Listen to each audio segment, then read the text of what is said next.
Hello students, তোমাদের রুয়েটের exam শেষ হয়ে গেছে। আজকে এই ভিডিওতে আমি দুটি বিষয় নিয়ে কথা বলবো। প্রথম বিষয়টি হচ্ছে তোমার প্রিলির কাটমার্ক।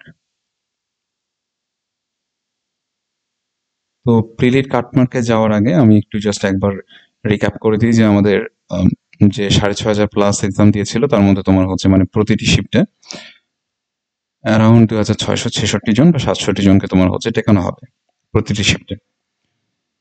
তো সেই ক্ষেত্রে তোমাদের প্রথম যে প্রশ্নটা অ্যারাইজ করতেছে সেটা হচ্ছে যে অনেকেই 70 প্লাস বা 80 প্লাস দাগিয়েছে, সেক্ষেত্রে তোমার 55 অর সামথিং অ্যারাউন্ড এরকম আসতেছে, তোমার হবে কিনা। তো দেখো, আমি যদি চিন্তা করি যে 80 প্লাস অর 70 প্লাস দাগাইছে, তো এই সংখ্যাটা খুব বেশি না, অ্যারাউন্ড 500 প্রতিটা শিফট অনুযায়ী বলতেছে। 500-র বেশি হওয়ার চান্স খুব কম। আবার 80 প্লাস দাগানো মানে যে 80 এমন না। ধরো 82টা দাগালে সে হয়তো বা 73-74 পাবে বা 70-র আশেপাশে পাবে, কারণ ভুল হইতে পারে, মানে শিওর ভুলও হইতে পারে কিছু, যে শিওরলি দাগাইছে কিন্তু দাগানোর সময় ভুল মার্ক করে ফেলছে। মানে বিষয়টা হচ্ছে এই যে 500 জনের কথা বলা হচ্ছে, এদের ভ্যালু বা নাম্বারটা থাকবে তোমার হচ্ছে ধরো 65 প্লাস। এরপরে তুমি যদি চিন্তা করো যে তোমার যারা 60 প্লাস দাগেছে বা যারা এরকম টাইপের, তাদের নাম্বার হয়তো বা আসবে 55 আর এরকম। তো তাদের ক্ষেত্রে আমার মনে হয় যে এটা তোমার হচ্ছে 2000-এর মধ্যেই, মানে 2000 জন এমন থাকবে যাদের হয়তো বা 55 প্লাস আর 50 প্লাস টাইপের নাম্বার থাকবে, 2000 জন ইন টোটাল। তো সেই ক্ষেত্রেও দেখো 666 জন থেকে যায়। তো আমার ধারণা তোমার হচ্ছে প্রতিটা শিফটে কাটমার্কটা যারা তোমার হচ্ছে 52 to 55 চিন্তা করতেছো যে এই ভ্যালুটা তোমার আসে বা এই নাম্বারটা তোমার আসে নেগেটিভ করার পরেও, তারা সেফ আছো। মানে খুব সেফ বলতে গেলে তাদের আসবে আশা করি।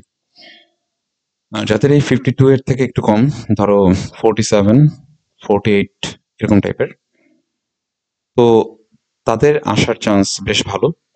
আমার ধারণা অনুযায়ী যে তারাও আশা করি তোমাদের সিরিয়াল আসবে। রিক্সে আসো মোটামুটি যাদের 40 আর 42, মোটামুটি যারা 45 এর আশেপাশে আসো তারা চাইলে রিটেনের জন্য প্রিপেয়ার করতে পারো নিজেকে। অবভিয়াসলি সেটা, যেহেতু সামনের এক্সাম তোমার হচ্ছে ডিউ, তো ডিউ কে ফোকাস রেখে রিটেনের প্রিপারেশনটা নিতে হবে যাদের 45 প্লাস। আর যারা মোটামুটি ধরো 50 প্লাস আসো, তারা তোমরা হচ্ছে যদি মনে করো যে সবার আগে তোমার ইঞ্জিনিয়ারিং ইউনিভার্সিটিটাকে তুমি বেশি প্রায়োরিটি দিবা, তাহলে আমি বলবো যে তুমি রিটেনের জন্য খুব ভালোভাবে প্রিপেয়ার করো নিজেকে। ঠিক আছে। দ্বিতীয় যে ব্যাপারটা সেটা হচ্ছে তোমার যে সামনে যেহেতু ঢাকা ইউনিভার্সিটি এক্সাম আছে, এটা অনেকের স্বপ্নের জায়গা। তো রুয়েটে হয়তো বা ভালো এক্সাম দিছো, আবার ঢাবির তোমার হচ্ছে এক্সাম আছে। তো সেই ক্ষেত্রে তুমি অ্যাকচুয়ালি কিভাবে প্রিপারেশনটা নিবে? তুমি কি অ্যাকচুয়ালি এখন ঢাবির জন্য পড়াশোনা করবে নাকি তোমার হচ্ছে রুয়েটের জন্য? তো সেই ক্ষেত্রে আমি তোমাকে সাজেস্ট করবো যে তুমি প্রথমত, যেহেতু তোমার নাম্বার ভালো আছে ধরো 55 অর সামথিং, তো তুমি রিটেনের প্রিপারেশনটা নাও। তো সেই রিটেনের প্রিপারেশনটা তোমার হচ্ছে যেন বেস লাইন থাকে কেমিস্ট্রি অ্যান্ড ম্যাথ।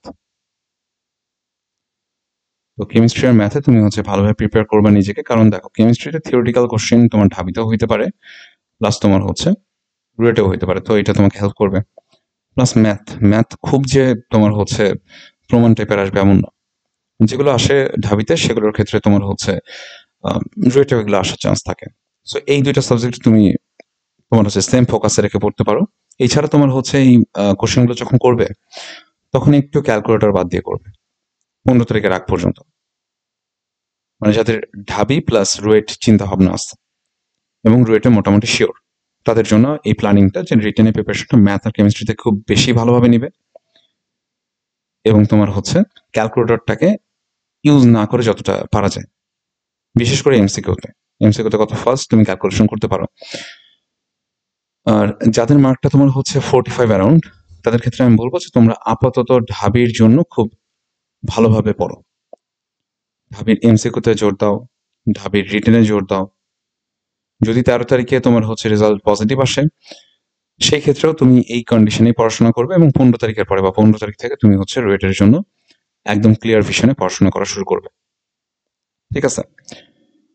তো কোনো ধরনের রেজাল্ট নিয়ে চিন্তা করিও না, হোক বা না হোক সেটা তুমি জানতেই পারবে 13 তারিখে।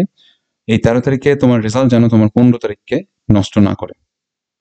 13তে যদি নাও হয়, এটা আসলে কিছু আসে যায় না। তোমাকে 15 তারিখ পর্যন্ত তোমার মনোবলটাকে শক্ত রাখতে হবে।